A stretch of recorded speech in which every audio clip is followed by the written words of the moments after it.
All right, welcome in. Cornelius Brad Hanna, Global Sports Broadcasting Network. It's Hanna Time.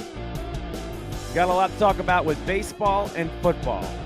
I'm going to give you my 2023 projection winners of the AFC and the NFC. I'm going to give you my top four in each conference and two teams on the outside looking in. Then we're going to get into baseball. We got our baseball insider coming in right after that. Mark Mancini, the madman, coming in at the bottom of the hour. Much more in 30 seconds. Can you hang in there for 30? Get your thoughts together right now. It's Hanna Time coming up.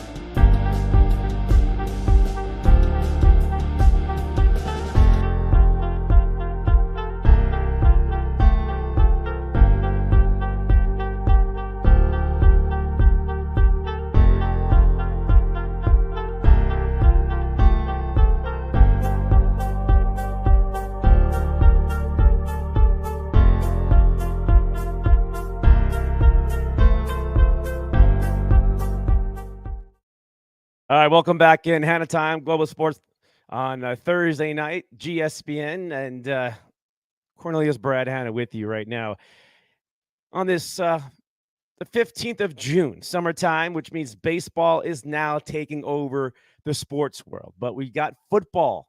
Football never ends, too. I'm going to talk about, at the top of the show, before I get into the baseball part of it, though, my projections for the NFL season 2023, top four teams in each conference. And then I'm going to throw in each conference two teams on the outside looking in. I got a couple of surprises, or maybe not. You may be on the same page with me. But I feel strong about this, and we'll see what happens when the season finally ends. But I'm going to break it down for you. I'm going to go through those teams. I'm not going to worry about the teams that I'm not going to talk about, or my top teams. Another day, another time this summer. Special guest, Major League Baseball insider Jack Laudick coming in to talk about the latest, the Diamondbacks, one of the top stories of baseball.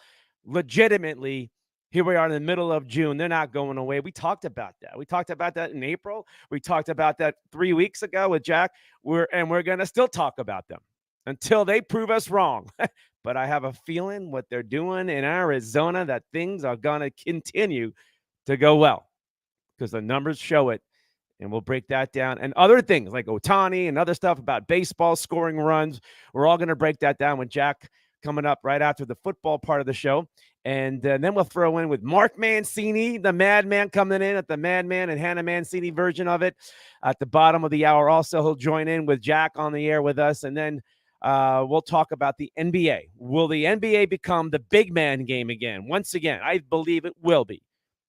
I believe everything you do with the Joker and Denver and the Nuggets, what we just witnessed and watched, you got to go get a big man to stop the big man. This is how it plays.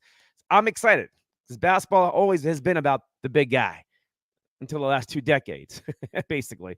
NHL, Vegas Bomb Bomb. Yes, good old Nickelback song. But they definitely blew it up. And Miami was shorthanded, but they took it to them also. So we'll get into that at the tail end of the show. And if we have time, we'll talk about some and watch some wacky videos, sports videos.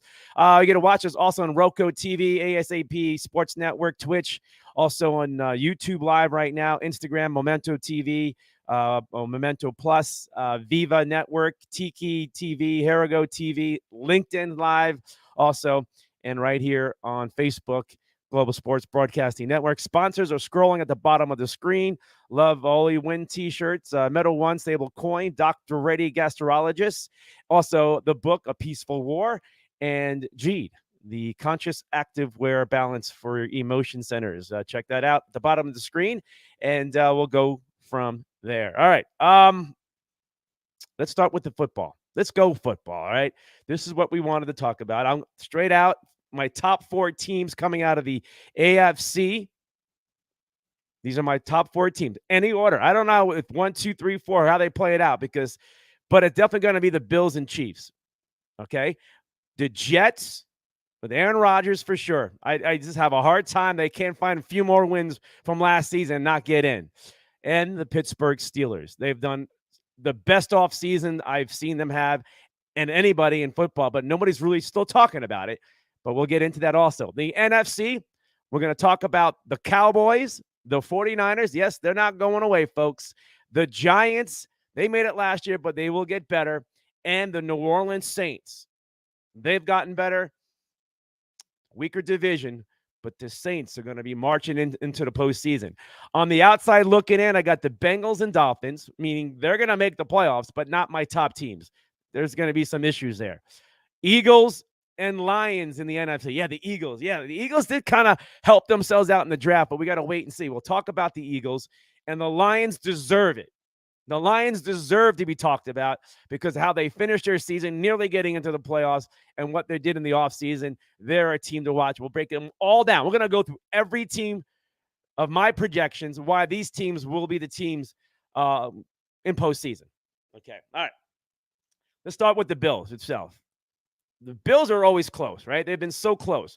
And what they've done, they've been retooling, meaning adding more depth in certain positions. When Von Miller went down last, that really wrecked them defensively. They had to get to the quarterback, right? And they didn't have that answer. They went out and they got some bodies. They went out and made sure they have not just one deep, two deep, just in case. They even got Shane Ray coming in. Remember him a couple of years ago, okay?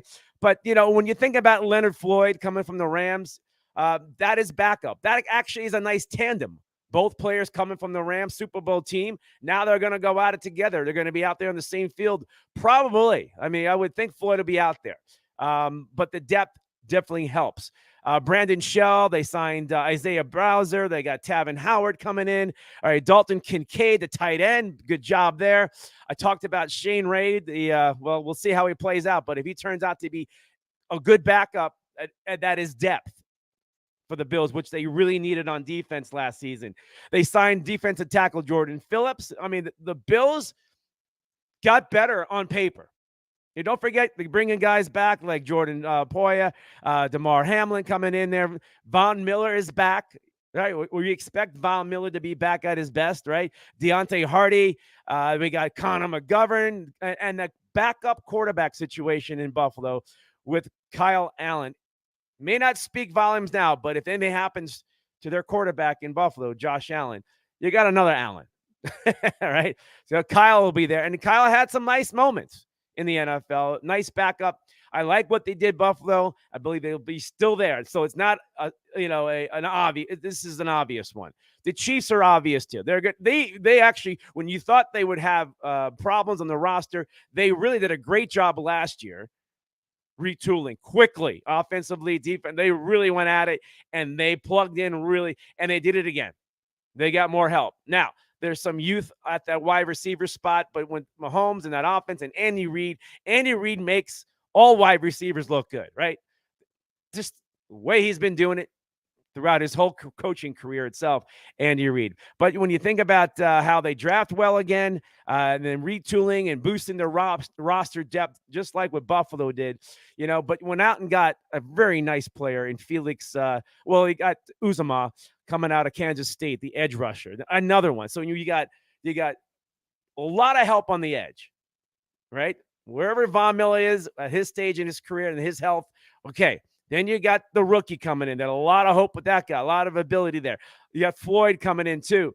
So the Bills did very well, making sure they are not going to get caught without depth on defense. That really killed them. They couldn't stop teams last year.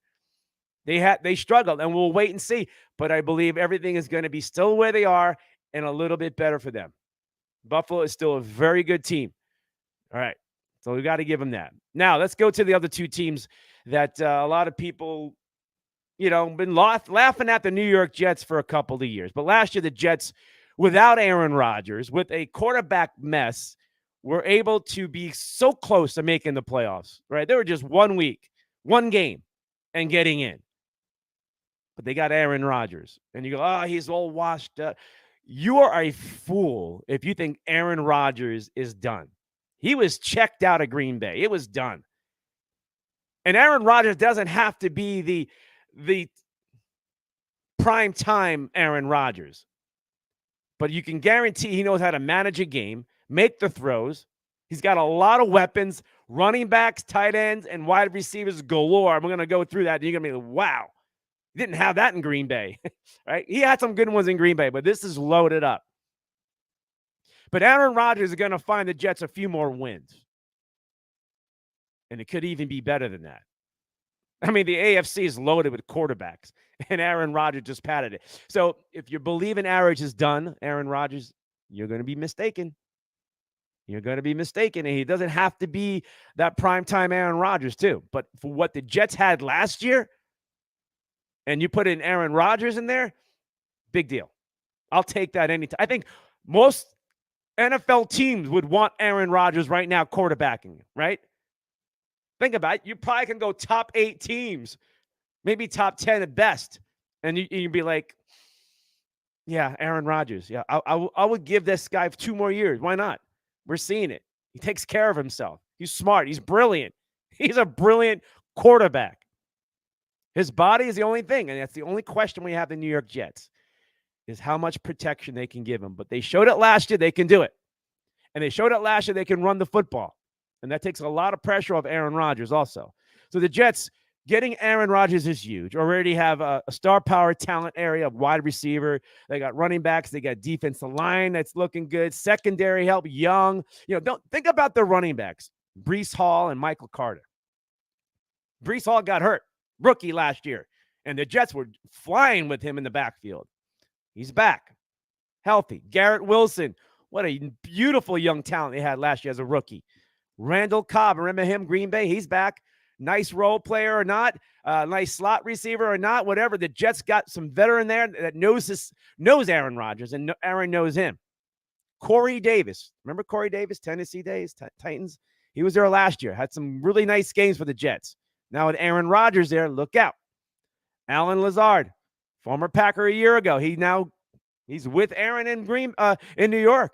So Aaron's got some familiarity with a couple of receivers, got some great young talent there, looking really good. How about Mecole Hardman Jr.? Remember him? The Jets have him. The Jets are deep at wide receiver, very deep. They have a defensive leader in C.J. Mosley at linebacker on defense, led by Quinnen Williams. They got depth with Al Woods. They got the 2-year Jermaine Johnson, who got hurt towards the end of the last season, but was really playing well as a rookie. He's back. Sauce Gardner, we cannot forget about that rookie. He was shut down cornerback, the best in the game. You can say he was the best cornerback in the game last year, Sauce Gardner itself. And then you have defensive, I think he's pretty good. The head coach, Robert Saleh. I think he's done a really good job of what he's done, what he had, what he brought together with no quarterback, building the team together, getting a lot of help with his general manager. But defense is his game. And the Jets were giving him more pieces. They went out and drafted some, right? They got the edge rusher from Iowa State, Will McDonald. Yeah, I know a lot of people don't know, but the guy was pretty good at Iowa State. And Iowa State had a pretty good year last year. A lot had to do with this guy getting after the quarterback and getting into the backfield. A very good football player. The Jets did very well. But again, the concern is that offensive line, which they've added players to, coming together and giving Aaron Rodgers. I'm not going to say it's going to be the biggest downfall for them because I think it's better than a year ago. And the Jets were so close a year ago for making the playoffs.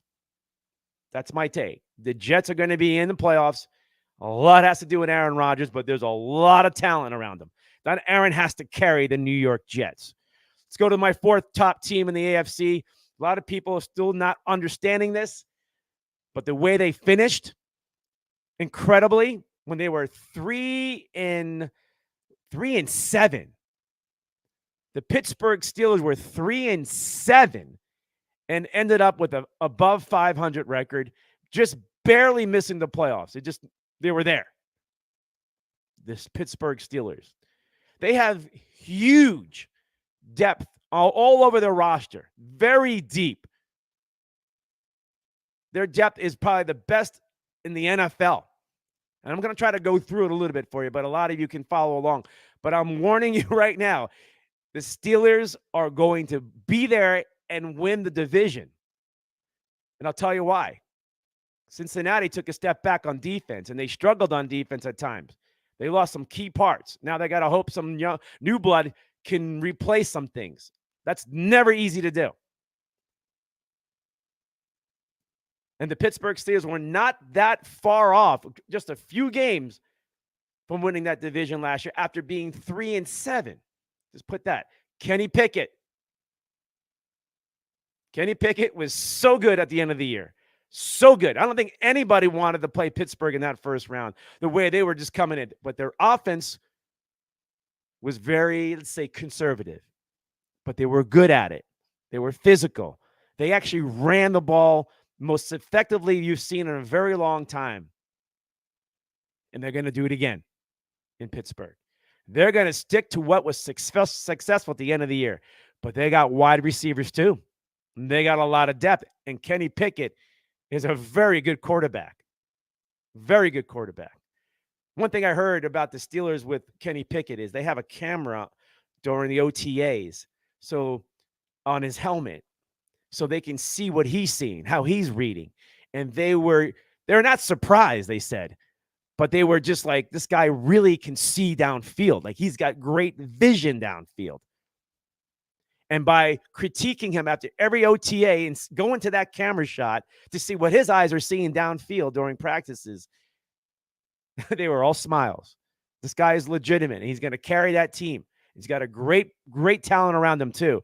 If you haven't heard about the guys, like they added, let's get to the guys that they know. They have, Najee Harris. They got Pickens. They got Deontay Johnson at wide receiver. These are just the names you know already. Okay. On defense, about TJ and Cam Hayward. All right, those are great players. They're all pros. They're leaders. But what they built around them, bringing in like Patrick Peterson, you think, but the Patrick Peterson you're going to see is not the guy that you've been watching. They're moving him around. They've already been working with it, and they have enough. They have a lot of cornerbacks. They drafted very well, but they also brought in guys. Patrick's going to play safety. He'll play the slot guy. He'll play the best player. They're going to move him around. He's excited about that, rejuvenated about it. And with the talent on that defense, allows a guy like Patrick Peterson with anything, if he's a step slow, half a step slow, whatever you may say, it's going to help a guy and the whole secondary out. The Steelers defense is still legit, still very tough. And you saw what happened at the end of the season when they were 3-7. From that point on, that defense was showing up. Now, let's stay with them for a second here. As they loaded up, added and signed defensive back Keanu Neal, defensive tackle Braden Fahoko, offensive linebacker Marcus Golden is in. Let's see, signed linebacker Orlandon Roberts, I should say, to a 2-year deal. They got offensive guard. They loaded up on the offense. They got not just maybe the best offensive lineman in the draft in Broderick Thomas, but they got a guard who could also play center in Nate Herberg. And he also drafted his brother. Linebacker Cole Holcomb, another good player from the Commanders in Washington, one of their best linebackers last year. The Steelers got him. Depth at linebacker. They got plenty of help on the edge. Okay, the Steelers have. Don't forget, they also signed Anthony Miller. Very good, talented player. Just hasn't found a home the last couple of years. He's going to find one in Pittsburgh itself. Continuing with that, they got Herberg from the draft. They did very well in the draft. We're going to break that down. Broderick Thomas, the first-round pick. They moved up and got him. He's a beast. Now, if that guy plays the way he played in college or close to it, the Steelers got a slam dunk right there. But they have a lot of depth. They got a lot of offensive help. Then they went and got Joey Porter Jr., the cornerback. He's like 6'3", tall, fast, physical, the ideal cornerback that you want in the NFL. They got him at number 33 in the draft. So right there, the Steelers got 2 monster picks, and they're going to be implemented pretty much right away. They went out and got defensive line help, which was the Steelers' biggest problem, which was Keanu Benton out of Wisconsin. The guy has played very well in Wisconsin. Again, can it translate to the NFL?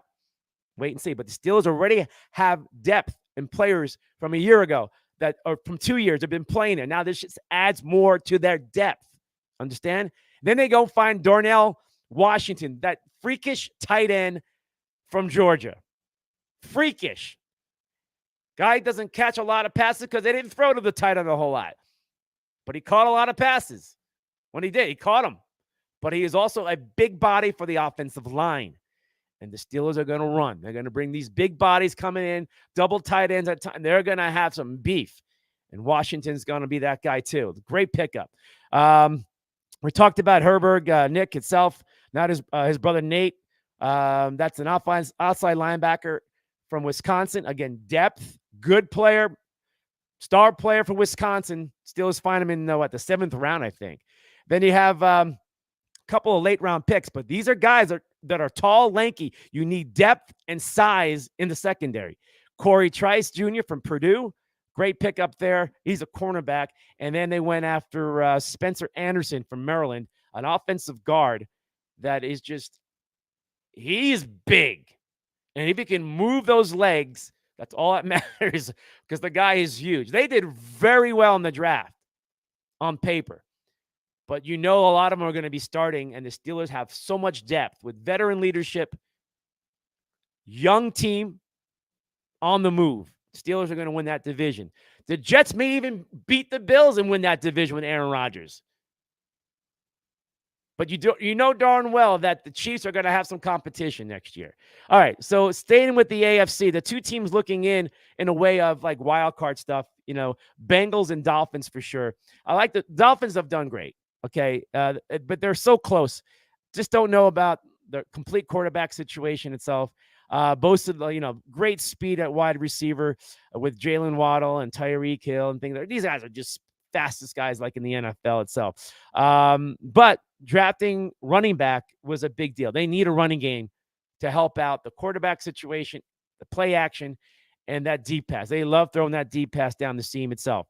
They got Devon Achane from, I forgot what college he's from, but the guy blazes. He's like a 4.3 40-yard dash kind of guy in his combine itself. But the secondary, forcing secondaries to respect the deep ball is what Miami really wants to do, and that's going to be very effective. A lot of underneath stuff, a lot of tight end stuff, running back, swing passes. They're going to have a small game that can hit the big game, the big pass too. So Miami's in good place. Their defense, it's got a lot of veterans. They need some more help. It's not this tremendous defense, but they were also very close last year. I like Miami, but I don't think they have enough to go far into the playoffs itself. Bengals, so close for a couple of years, but still, it takes time, but eventually you get ripped apart on your roster. Guys want money and they start to leave, okay? So they lost a few players, and that means backup and depth in their secondary where they're going to get hurt the most. They're going to get hurt the most. And if guys they bring in can fill in the gaps, fantastic for them. Then they'll be right there with Pittsburgh. But I don't see it right now until we see it. Depth will be an issue on this roster for sure. They lost more than just two guys in the secondary. They're trying to help out their offensive line that seems to continue to be issues and injuries. And we got to wait and see if that even gets better itself. They're pretty thinned out. They can't afford injuries. They need more depth. But when you have an explosive offense that can take you out of the game real quick, they're going to go far. They're going to win a lot of games. But eventually, you're going to have to meet teams that have better defenses that can match you offensively in the AFC. Okay, so the Bengals itself, still a great talent on offense, but they did get a nice draft pick out of Clemson, an edge rusher. We got to wait and see. Miles Murphy, you love him. I liked him in college itself. Great pick for them to be sitting there. They need help in that position, and they got it. Now it's time to see. But the Bengals will make the playoffs. They should. If no, it'd be a big bust for the season. Now let's go to the NFC. The NFC itself. All right. 49ers, we know. Great team. They lost some players, but they pick up some nice pieces along the way that can fit right in. Veteran, talented guys, all pro kind of guys, Pro Bowl kind of guys. Cowboys will be there, and the Cowboys could be actually scarier. Okay. But there'll be a lot of competition. The Cowboys were real close last year. They were super close. For all the problems and the things they dealt with, they were close. Can they get up? Well, we'll see. Dallas needs help, right? And they did a really good job this past season, this off season. Took a big step back on offense last year. Let's see. We agree that this roster has what it takes to reach a Super Bowl, right? I think you do, but I do. If everything goes right, though, they got Stephon Gilmore, the 32-year-old cornerback that was just fantastic for a number of years. He's on that back end, like a Patrick Peterson kind of guy, coming off maybe one of his better seasons at cornerback last year. So they picked him up. So they got some help in the secondary. That was one of the bigger problems, right? They also added Brandon Cooks, wide receiver. Mike McCarthy's taken over more of the offensive decision-making, okay? You also have offensive coordinator Brian Schottenheimer. He's got some success. He's got some things behind him.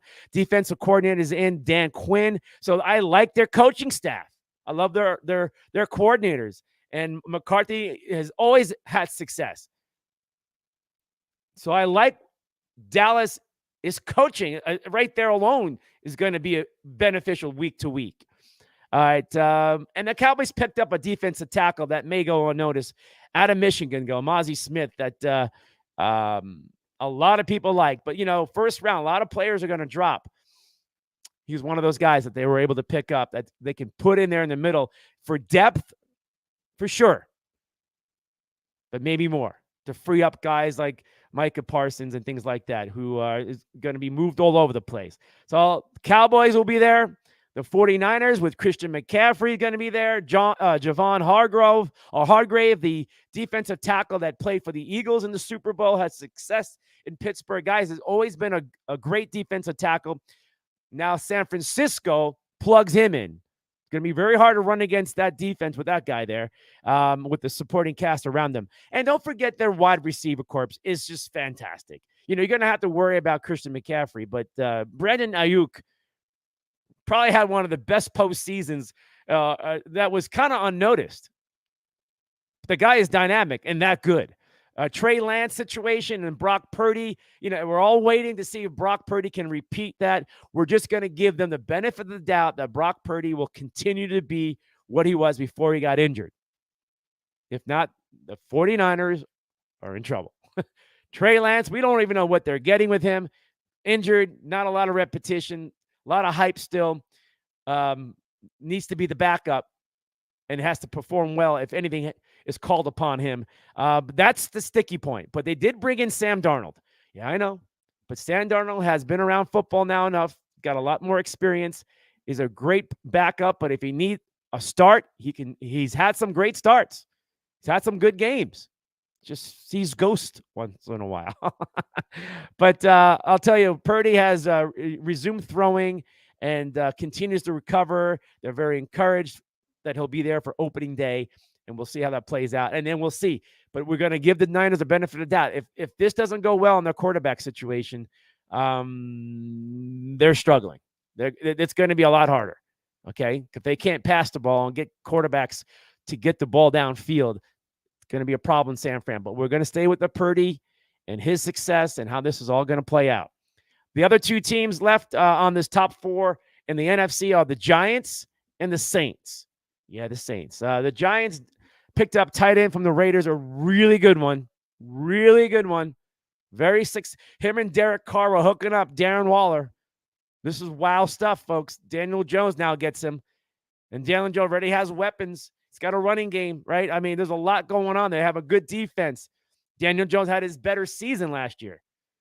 The system's fitting him much better.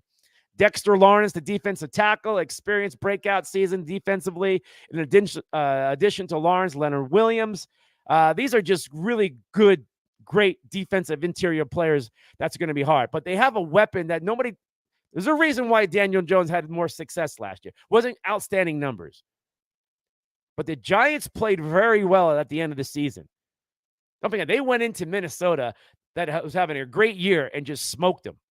And they put up a lot of points, okay? But offensive tackle Andrew Thomas, you're probably going to get to know more about him this season. Came on extremely strong last year, and that was a big part of why the Giants' offense started to move in a better direction. We're going to look for them to grow better than that. Guy only had 2 penalties as an offensive tackle. I mean, you would love to have that on any team. And the guy is on I think he has like 600 snaps or pass block snap ready. So, 21 total pressures that he allowed, 21. out of like 600 snaps. Think about this guy. This guy is a legitimate tackle, Andrew Thomas. So remember, when you're playing your best football at the end of the season into the playoffs, the New York Giants did, you got to continue that and go further with that, okay? Brian Daboll took over a 4-13 Giant team and was in the playoffs last year. So, you got to think that the Giants, the way they handle the Vikings in the playoffs, they just can't beat the Eagles. But we'll see what happens this year. The Eagles just really have their number. But hey, if it's just one team, maybe you can go further than that. Okay, so that's the Giants. My other team is the Saints, the New Orleans Saints. Derek Carr is a good quarterback. Derek Carr is a leader. The Saints have been missing that since Drew Brees. He's not Drew Brees, but Derek Carr, loving in New Orleans. They got some help coming in there.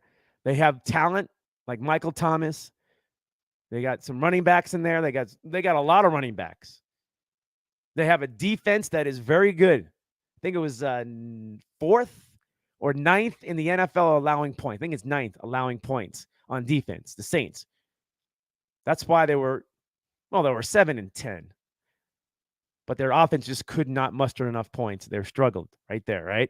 So when you think about the Saints, you bring in John Gruden to nurture and mentor Derek Carr and that Saints offense. So a consultant in John Gruden has stepped in, which is great. They're all familiar with each other. That's a nice thing to have right there. Dennis Allen, under head coach. The guy's on a hot seat, they say, right? We'll see what happens. I think the Saints are going to be for sure winning that division. Everybody's giving the Panthers. Everything's Panthers. We don't even know if the quarterback's going to play out right. But I know what you're getting with Derek Carr, and I know their offensive weapons. Their offensive line is good, right? They can run the ball with a better offensive passing game, and their defense was solid last year. Okay, it was solid. So from last year, except for Cam Jordan, that whole defensive line is young, newbies. They're restocked, rebuilt it, and kept Cam Jordan, who's like 34 years old, and looking for that opportunity to get to the Super Bowl. But, when you bring in defensive tackle Brian Bracey from Clemson, and then you bring in Isaiah Foskey from Notre Dame. Guy was tremendous.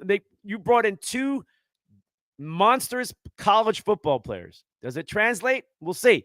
But I like it, and I like what they did. And Cam Jordan there, they got some good linebackers. They got some secondary help there. And don't forget Kendra Miller, running back out of TCU. That guy was dynamic. That's going to be depth in running back situation. They got offensive tackles they drafted also. And the bottom line is they have the ability to win that division. And last year, the Buccaneers won it with an 8-9 record. The Saints were 7-10. Saints are going to find a few more wins in that division and win it, and that's how I'm going to look at that. Now, the other 2 teams, the Eagles and the Lions, are the teams not on the outside looking in, but I'm looking at them as wild card teams next year. Yeah, how are the Eagles? Well, it's very difficult to repeat to get to a Super Bowl, no matter who you are, winning it or not, especially when you lose. It's really hard. For some reason, it's been real difficult for teams to get back to a Super Bowl the following year. So we'll keep the history going there. Very good team. They lost some players. Don't forget the Hargrave leaving for 49ers does hurt them. They got to replace that, but they may have found that replacement in their draft when they got Jalen Carter. And if Jalen Carter is what he is, he's going to be better than Hargrave. And the Eagles may just here they are. Didn't miss a beat, right? Nolan Smith, another Georgia edge rusher. So they loaded up on defense. They got hurt in the offseason, that situation on defense, but the Eagles are back. Their offense should be exactly the way you saw it.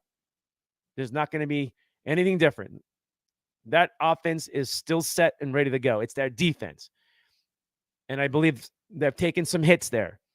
And the competition with the Giants and the Cowboys is going to be a lot tougher. And don't forget about Washington in that division, which on the outside looking in, but that's a tough division as it is. And we knew about that last year. So I like the Eagles. They had a great start of last season. Remember, the Eagles had a great start last season. Undefeated. They were rolling. And then things went slow. And then Jalen Hurts got hurt. He got hurt. And they were lost. They nearly lost the division to the Cowboys. And then they were able to regroup, get into the playoffs, and they got to the Super Bowl. Now, if they don't go out 10-0 or whatever, that they were undefeated for a very long time, those losses are going to come back in. This is going to be tighter than what you believe it's going to be from a year ago. So I'm going to consume what happened late in the year for them after having a great start, okay? And that it's got to be matched or better. It's very difficult. And you lost some pieces. But the Eagles will be real tough. But I see the Giants and the Cowboys as the team better than them next year.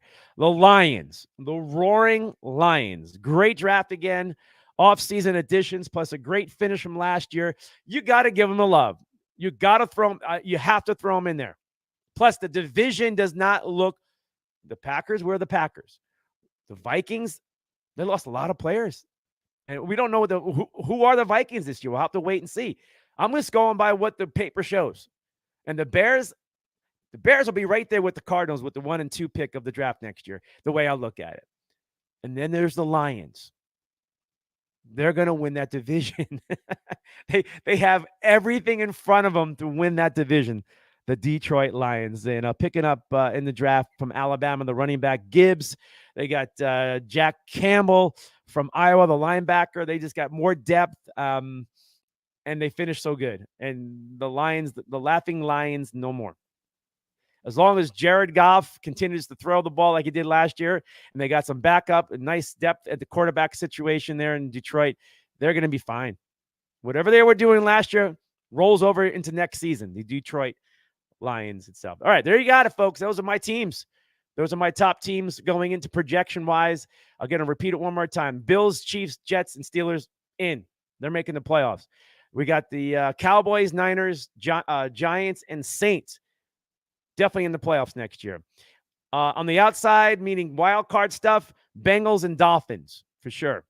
And then you have the Eagles and Lions. So I just gave you nearly the top 6 teams in each conference, breaking it down for you. I'd love to hear what you believe.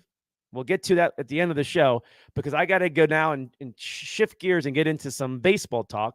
But I appreciate your time right there. Hello, guys. I'm going to bring in, I got them all lined up. Let's bring in the madman himself. I got Jack Laudick out there also, our baseball insider.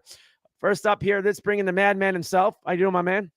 Well, I'll tell you, it's a duel in the desert where you break all the rules and you raise all the ratings. And I will tell you this, here in that NFC, I said to myself, that's almost like the Big Sky Conference in college football. The AFC is going to be a dogfight, and that's the SEC. But I will beg to differ on a few of those teams. And one of the teams that when we get into it and we talk about it, I definitely like the Atlanta Falcons to do some damage. That's fair. That's fair. I mean, I'm waiting on to see if their quarterback can get to that next level. That's the biggest thing with Atlanta. That's why I didn't throw them in there. But definitely, you got the eyes on them. There's no doubt. There's a lot of teams you can have your eyes on. But I'm going to go with what I really feel good about. And the teams I mentioned really did well last year, and they really did well in the offseason itself. All right, we're going to shift gears, Mark. We're going to bring in Jack Laudick. He was on a couple of weeks ago, a baseball insider, and we're going to break down a whole bunch of stuff that it's fun. He loves numbers. He loves everything else. He loves the game of baseball, and this is right up his alley. And so, hey, come on in, Jack. You there? Here you are. Look at him. Yeah. Hey, how's it going, guys? Thanks for having me on. All right, Jack. Hey, man, it's been a real different June in a lot of ways for baseball. But a lot of ways, a lot of things that we talked about last time continues to play out. It's a small ball of baseball.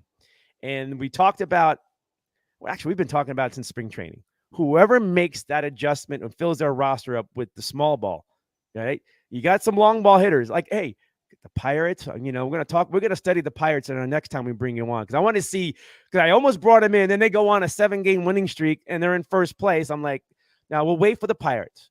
We're going to talk about the Diamondbacks for sure. I mean, that's a great story, but we're kind of wondering, and why are the other teams with all that payroll they're struggling and they didn't make the adjustment the way we've talked about it last time. All right. So first off, Jack, your intro. Talk to me before we start throwing some graphs on the screen and we get into the heavy stuff. Yeah, no, we're finally getting to close to that halfway point throughout the season. Last time I was on, we were kind of getting that first sample size, that first 50 games. And but now things are starting to roll in. Division races are starting to get a little more clear. You're starting to get a couple game differences between first and second place, and you're starting to get a look at what these teams are really made of. And like you said, there have been a couple disappointments with some of these teams with these really big payrolls, which I think each of my observations that I've made preparing it has illustrated that as well. All right, I have 3 graphs here. I'm looking for my 4th one. I may have to go dig, but if not, these are still. I'm going to throw this on the screen. We're just going to roll with it. I think we had it in sequence, but this is the aggressive teams, right? Oh And yeah. you broke this down. So explain to Mark and I and our audience why this is so significant and why this is why the Diamondbacks are winning, folks. Let's look at it. Oh yeah, yeah. This is a really interesting graphic. So we talk about small ball a lot, and I think one of the biggest parts about that is how aggressive our teams on the base paths. And what this illustrates is at the bottom you can see this is the percentage of extra bases taken. So this means, okay, let's say, or there's a runner on first base and there's a single hit. Is that runner on first base? Are they getting to third base, or are they getting held up at second base? Or if there's a double, are they getting home? And all of those types of situations. So it really I like to call it the third base coach. How aggressive are they? Are they waving them through? And as you can see, I put up the top 5 teams up here, and there's a lot. There's a lot of different approaches for each of these 5 teams. As you can see at the top, you've got those Arizona Diamondbacks who have been scorching hot. They've won 21 out of their last 28 games, so they've been absolutely amazing. They are well ahead of the pack, even ahead of the next 4 teams who are tied for second, which would be the Braves, Reds, Padres, and Rays. But yeah, those Arizona Diamondbacks, they come in hot and they're aggressive and they make sure that they get into scoring position and that they execute those runs. All right, so I'm leaving this on the screen right now. So why the other teams? I mean, every team we're watching there on that screen are winning, right? I mean, it's playing out the way we expected with the small ball itself. All right, I'm looking for another graph that I'm gonna load in as you're talking. But talk about like the Atlanta Braves. Why is Atlanta continuing to win, and why is it that they're still at the top, and why the other teams in that division that we thought Phillies, Mets, struggling? Yeah, I think that one thing, and one thing that each of these teams has in common, is they've got some really dynamic base runners. So like the Diamondbacks, you've got your Corbin Carrolls. The Braves, obviously, Ronald Acuna. Reds brought up some guys who are some studs on the base paths as well. Ellie De La Cruz, Matt McClain. The Padres, Fernando Tatis is starting to heat up again, and the Rays have a plethora of guys. But the Braves have been through and through the best team in that division so far. And, it's probably got to hurt for those Phillies and Mets fans out there because, well, although the Phillies are starting to get a little bit hot, the Mets are the complete opposite. They've lost 8 of their last 10 games, and they find themselves double-digit games behind. But I really think what separates them is just the consistency of the guys that they have at the plate. Mark, your thoughts on this so far about how these numbers are playing out, and one of the reasons why your Pirates are playing better too. Well, I think the big thing here is, and Jack breaks it down, but I think the one word you got to use to describe the National League is parity. There's parity across the board. You got Miami, Arizona, and the team that keeps getting overlooked is my hometown team. I know during the season, the prognosticators had them to win about, I think it was 66 games in the Pittsburgh Pirates. And last time I checked, they're sitting on top of the National League Central. I know they're struggling with the Cubs in this series before they go to Milwaukee. But if I'm not mistaken, I think they lead the National League in stolen bases. And, there's a lot of grit there. They grind you. And people are looking at Arizona. There's a little talk of Miami. But I don't see any talk about the Pittsburgh Pirates. And I think this is a team that's been building it for years, and they've laid a foundation. They've put structure together. Mitch Keller is a candidate for a Cy Young. McCutcheon's come back. They've brought veteran leadership in there to show the young guys how to win. but they look at this division like it's a Mickey Mouse division. Let me tell you, it reminds me of the National League East in the 70s when the Pirates, Phillies, Expos, and all those teams were battling it out. And when you have a division like this, these guys are battle tested. And when you look at some of these other divisions, if the Braves don't get tested, we've seen what ends up happening. Teams like that, they get knocked out in the first round of the playoffs, like the Dodgers did last year. They weren't tested. 2019, the Washington Nationals started getting hot in late August, early September, came in the Dodgers' backyard and knocked them out. I think what we look at here is more than anything, guys, is, it's kind of like if I can broaden this to football, we look at the quarterback, we look at a running back, we look at a wide receiver. We fail to look at an offensive line to protect these guys. We don't get in the trenches with these teams. And I will tell you this, we're playing on house money in Pittsburgh. Keep your eyes out. This team's going to the playoffs. Mark, let me jump in there, and Jack, hang in there with this. The reason why the Diamondbacks are getting a lot of love is because the division, it's the Dodgers who've owned that division, okay? And the Padres are supposed to be this wrecking machine, right? I mean, let's go through that. And then it's the Diamondbacks that everybody was kind of like a cute pick, wild cardish, and, like all this. And they're in first place. And it's got a few games, like 3 games, whatever it is, right? So I think the fact that it's the Dodgers in that division where the Pirates, there's no real like star elite name team that they're going up against. And maybe that's why they're not getting the love, like the D-backs may be getting a lot of the love. Well, and you bring up an interesting point, but, I might be the most hated guy in Los Angeles describing the Dodgers, but I will tell you this team, I don't care what happened in 2020. This team hasn't won a World Series playing a full season in almost 4 decades. Yeah, and nobody's going to admit that here in LA until they do win it after playing 162 games. But let's face it, guys, this team's been doing it smoke and mirrors. You got 2-3 hitters in that lineup. You've been losing depth every year with key players. And your patchwork pitching staff has Kershaw leading it with a broken back. And it's a array of bullpen guys where they could use a Kenley Jansen or a Craig Kimbrell by now, wouldn't you say? They're missing them. All right, now let's talk about the D-backs, Jack. I mean, this is one of the big topics of baseball right now. Break this down for us. Yeah, and I'd like to say I'm a Cincinnati native, so I'm a big Reds fan. Whoa. I'm very familiar with how successful the Pirates have been, and we're in a very similar spot.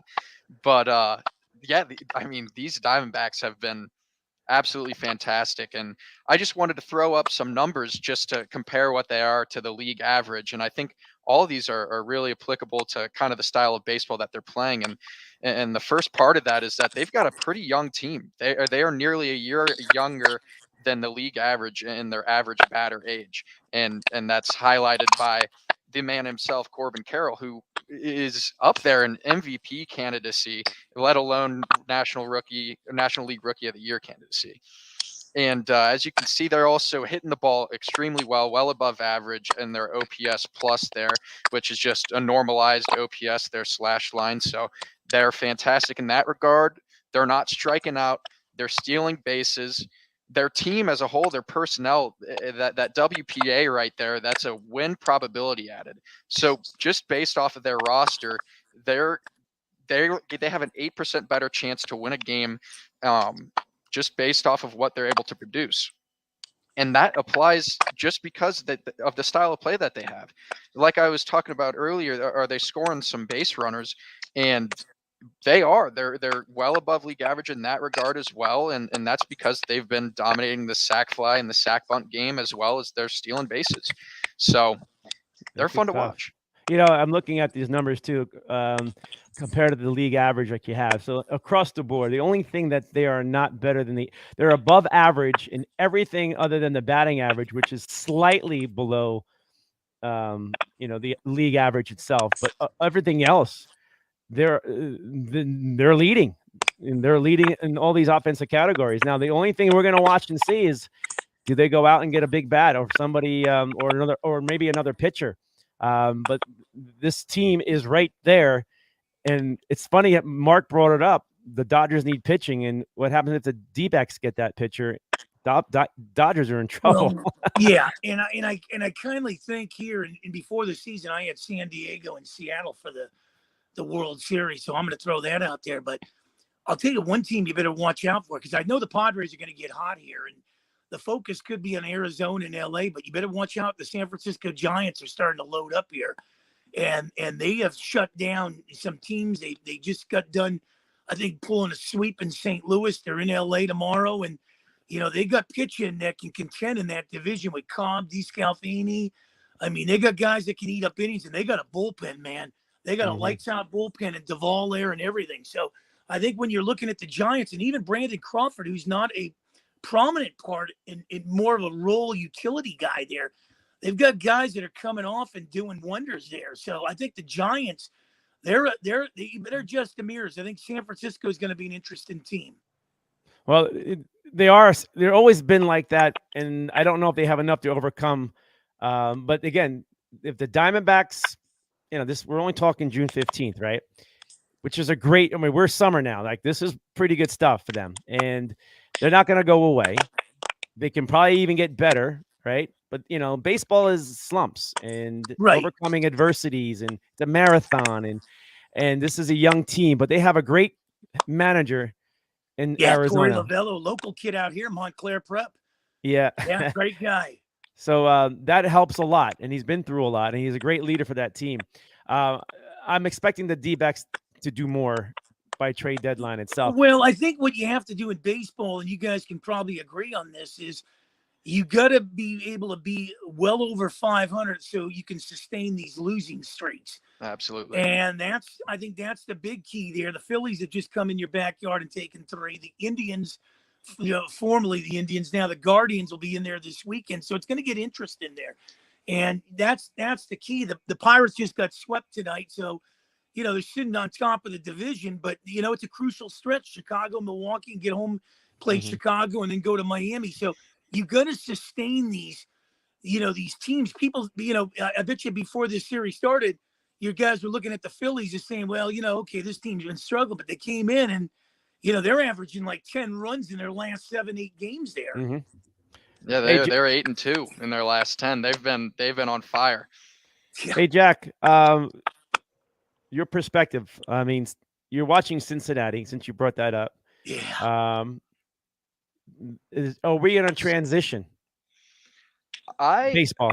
I'm an optimist. I always look at the glass half full, and there's been a couple years where it's been really hard to watch, and like the Pirates, we were predicted to win. We were predicted to have one of the worst seasons in our history, and the only thing that's really gotten in the way of that is that we've got some young studs coming out of the farm, and they're performing. And it's so fun to watch as a Reds game. I actually got the chance to go watch Ellie De La Cruz's debut, and it's just a different type of feel in the city. The stadium feels different. People are talking about the Reds again.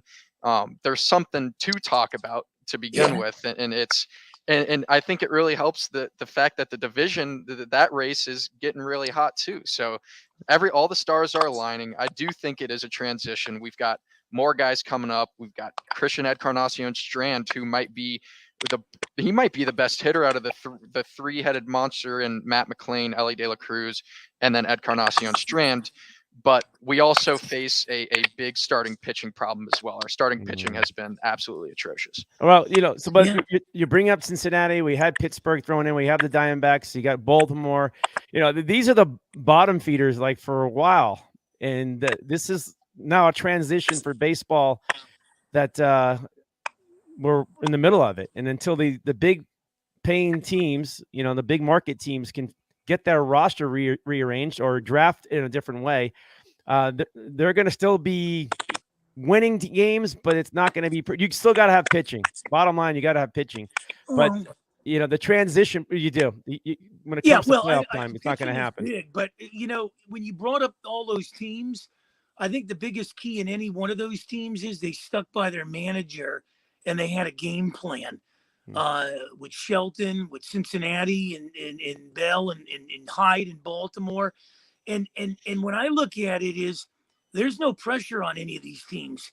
Yeah, you want to get better, but we're playing on house money in these cities. We don't have the the big expectations like the Dodgers and the Yankees have. If they don't win, they hit the panic button after 10 games.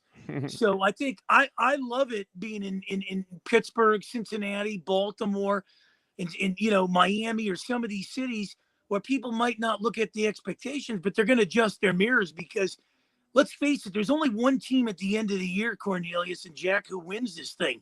So if you spend $500 million to win your division and you get knocked out in the playoffs, how better are you than me that with a $10 payroll? Money can buy you so much, man, but at the same time, where's the foundation? And you tell me where the Dodgers have a De La Cruz guy. Show me that guy on the Dodgers. They must hate you in LA, man. Show me that guy. All right, Jack, I'm gonna throw this on the screen. I think it's okay. Let me see. It's easy to read in a certain way, but just break it down. There's all these baseball teams. I'm trying to understand the teams at the high point, like the Braves, the Dodgers, the Tampa Bay, the Yankees are up like on the upper right corner of the screen. And then we got this middle line where the Orioles are. The Padres are close to it. The Diamondbacks are there. The Brewers are there. Right. And then we got this bottom half with the Indians.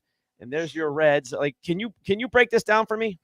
Yeah. I think the first thing to note is that when it comes to your offensive production, you're going to want to be on the right side of that red line. And that red line is the percentage of base runners scored situationally. So let's say, percentage of base runners scored per batter. So this isn't necessarily if you're a base runner, what percentage you have to score, but every hitter, if there's a base runner on, what percentage chance do they have to drive that base runner in?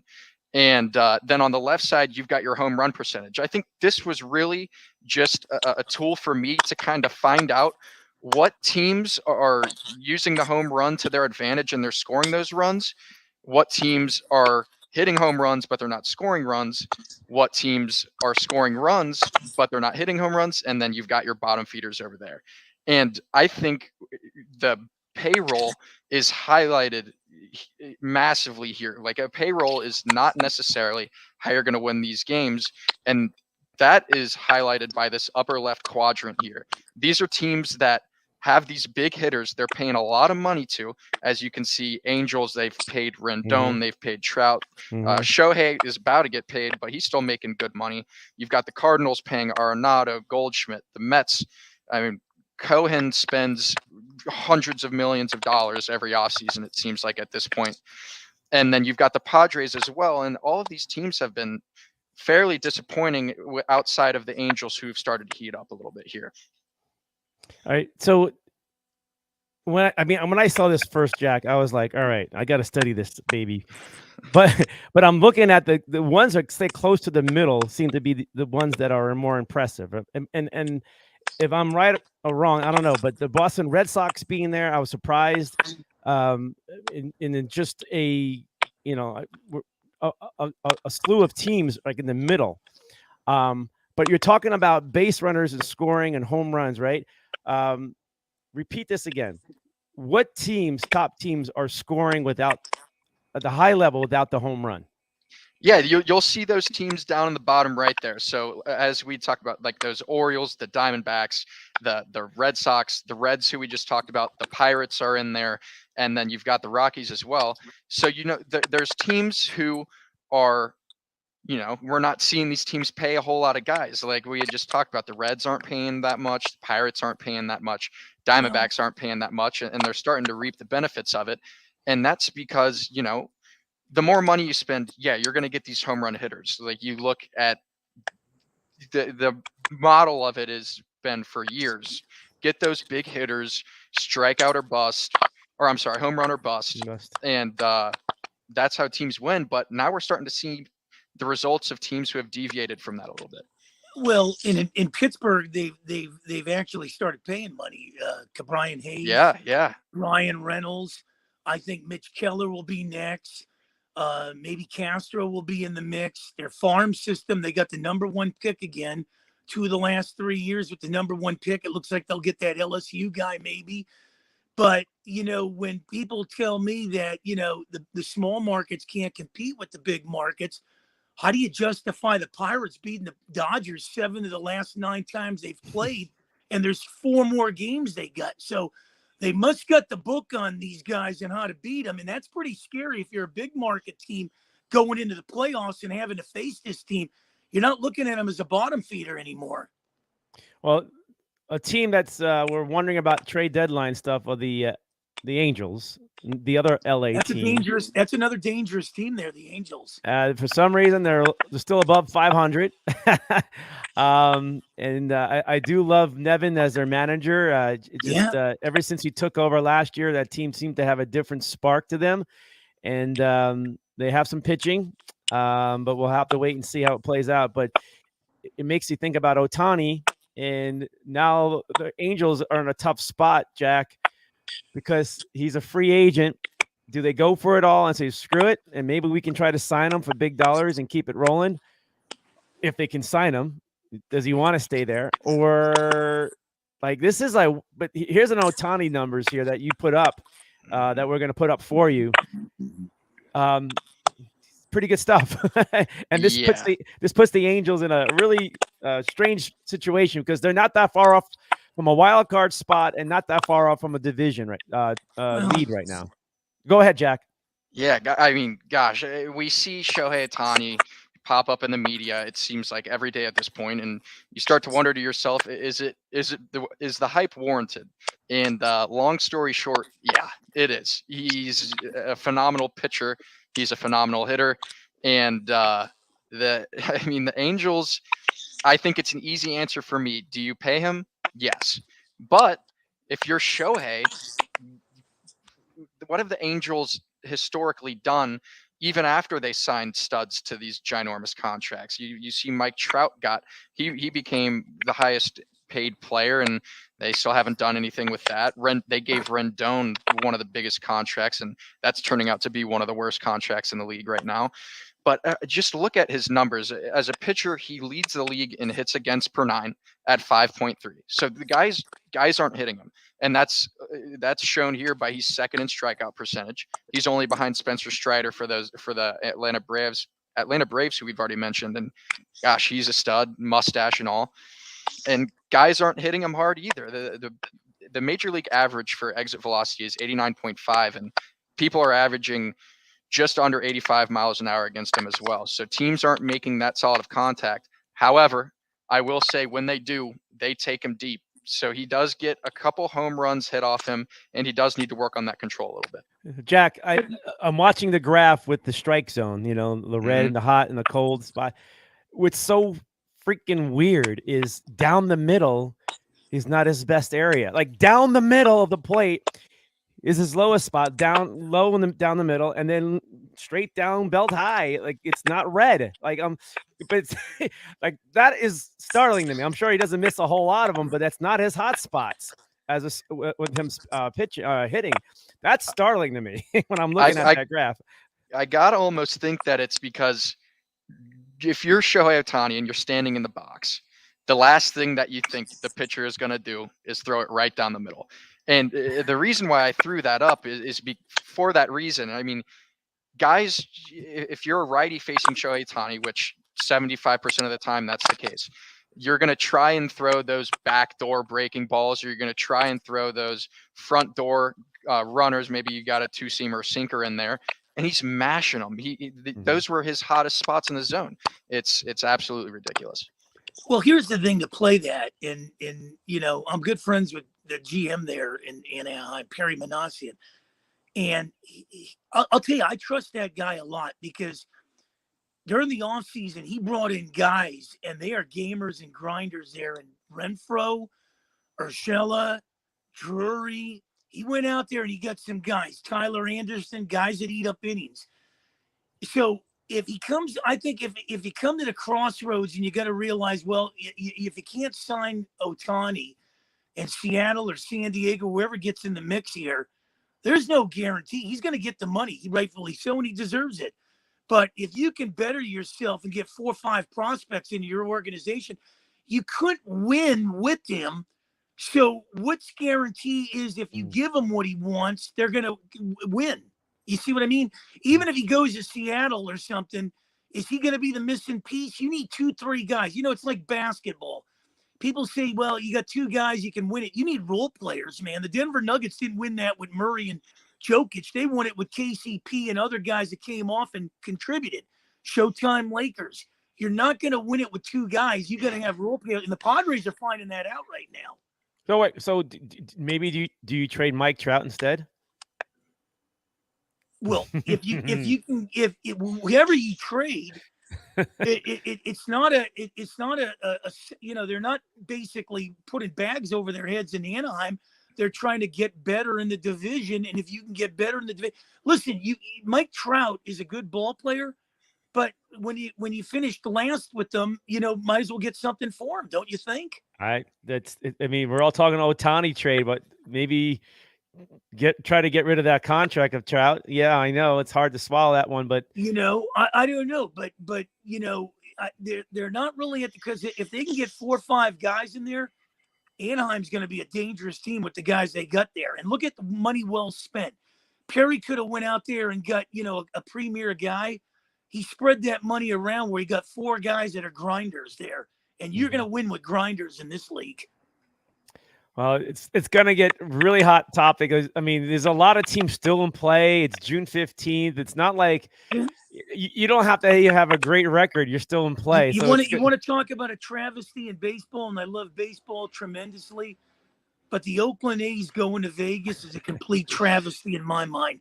I mean, they've been there since, 1967 or whatever. They've won 3 world championships in a row in the early 70s. And you couldn't find a local owner to keep that team in the city and give them what they want. Now they go play baseball in the 27,000 seat place in Sin City. Hey. Yeah, I could not agree more with that statement. And it's, you know, I feel for Oakland, especially as I said, I am a Cincinnati native. To start off last year, our owner before the season started was coming out and saying, oh, you want me to sell the team? Ooh. You know what? Like, we could just move this team to a whole different city. And nothing makes my skin crawl more than something like that. And I got to feel for the Oakland fans out there, especially after losing the Raiders. National League team in history, the Cincinnati Reds, followed by the Pittsburgh Pirates, and we're going to move these teams. Well, those teams can move, but, you know, it was the Kansas City A's at one point. Remember that. So it wasn't like Oakland was their birthplace. Yeah, but Cornelius, but when you look at I'm just saying you can still move. You're absolutely right. But when you look at Cleveland Rams, not the LA Rams. Giants. Okay, but when you look at the New York Giants, when you look at the Brooklyn Dodgers, and you look at the Philadelphia A's, and they all came west. Yep. Out of all 3 of those teams, the Oakland A's got to be prominent 3 years in a row. Not one of these other teams have done it, and the Giants have come close. I haven't seen the Dodgers win 3 titles in a row. They've never even won back-to-back before. Yeah. Well, there you go. It's every 2 decades. But I know if you're an LA fan, you win the bubble NBA championship. Then you win the, I guess you say, bubble World Series, right? Right, and then they win the Strike World Series in 1981. I don't know if you remember that one. So their most legitimate World Series title was 88, and then you got to go back to the 60s. That's and Jack's going to like this. I'll tell you, I'm 61, a good-looking 61, 62 in November. Thank you. But I will tell you, I've never seen a better baseball team in all the years of watching 6 decades of baseball than the 1976 Cincinnati Reds. Nobody competes with that, Cornelius. No, 98 Yankees. I'll take you down. Oh, come on. Nobody has a Mariano. There's a Mariano. Nobody has that. He would have shut come on. Rose, Geronimo, Perez. Oh, my God. Rose would have struck out. Now, Rose is a switch hitter, so he would have been batting lefty. So he may have. No, lefties are harder on. Mariano was hard on lefties. But I'll take that. I'll take the 98 Yankees. I'll bet you'll take Gabby Sanchez back, too. The Reds were a good team. Yes, I get that. But the Yankees 98 team is by far, it has to be by far. It has to be. Everybody keeps talking like the Reds are like this red machine. You don't think the Yankees were a machine for like 3 years in a row? I mean, I mean, and I could go position by position there. Okay, position by position. The two best offensive catchers in all of baseball that I've ever seen was Johnny Bench and Mike Piazza. No, Johnny Bench and Thurman Munson. Thurman Munson has you look him up. I remember look him up. Thurman Munson was right there. He only had a 10-year career, and they won't put him in the Hall because of that, but he's qualified for it. Yeah, Thurman Munson. But that's a 70 era. All right. Yeah. If it wasn't for Johnny Bench, Thurman Munson would have been an MVP World Series. Well, let me tell you, Eric Davis, if he wasn't injured, he could have been one of the best players ever. He was I love Eric. Eric so fun to watch. Yeah, I love Eric Davis, who's a 5-tool guy. No, they're getting a lot. Ellie De La Cruz is getting a lot of comparisons to I think Davis, the same number, especially with the number. Yeah, 44. Yeah, how excited! Speaking of 44, you got Adam Dunn wearing that number as well. How awesome is that? It's a good number, right? 44. I was surprised they gave it to him. I wonder why. I mean, it does have a lot of resemblance. Skinny, lanky, fast, like a freak of nature, like Eric Davis. 5-tool guy. I hope you can live it. You know what, Cornelius? You and I know Kip Gross, and he basically said the same thing. If Davis never got injured, the dude would have been the best ever, man. Pretty much. He was fearless. He abused his body. That's why he abused his body so much, like running into walls. I mean, he was just dynamic that way. Then you had the nasty boys coming out of that pen. To me, that might have been the greatest upset in World Series. It was them taking out the A's. That's got to be. That really has got to be. Piniella was their coach, right? Manager? Yeah. Right? That to me that was not that they only just beat the A's, but they did they sweep them or something like that, right? Was it a sweep? I think they did. Right? Was it 19? I thought it was a sweep. It was 1990, wasn't it? I mean, Jose Rio was an awesome starter. I think he won like 2 games or pitched in 3 of the. I don't know. It was just the Red Machine. I would say that 90 team could go up against that 76 Red Machine. They had some really good pitching. They really did. If you look at everything, and plus you nailed it. The Reds bullpen was not as good as this 90 Red Machine was. Was not as good. Right. Not. No. I give you that. And I'll tell you, one of your best Yankees and my favorite Yankee growing up, Louisiana Lightning, Ron Guidry. Oh, I loved him. 25-3 in 78. Man, oh man. One day we're gonna debate on this Red Machine. Oh, they were the best. And the Bronx Bombers of 98. I'm not a Reds fan. 98. If you're not a Reds fan, I know, because you're a Pirate fan. How can you like the Reds? But you know what? To compare but to look at the 70s. And to compare the Yankees of 98 with those teams of the 70s, you had the A's, you had the Pirates, you had the Phillies, you had the Reds. I mean, the list goes on and on there. Okay, and the Orioles were very good in 98. Orioles were there. Right, the Red Sox were there still. Like the Yankees Seattle was good. Cleveland was good. I mean, there's a lot of tough teams in there, but the Yankees were that superior. Let's put it this way. George Foster, I think, hit, 52 home runs? Look at the numbers. Left field, New York Yankees had a platoon, hit more home runs, had more RBIs. I'm just going to lay it out for you. Bernie Williams is a much better center fielder than Cesar Geronimo. Okay, much but better. Let's talk about all the people that have gone to New York and fallen off. Then you have former Mr. Red, Paul O'Neill. All the money. George Foster was never the same. Neil Walker was never the same. You have Paul O'Neill, former Red, right? Over Ken Griffey. Ken Griffey was a good player, but I'll take Paul O'Neill any day over Ken Griffey.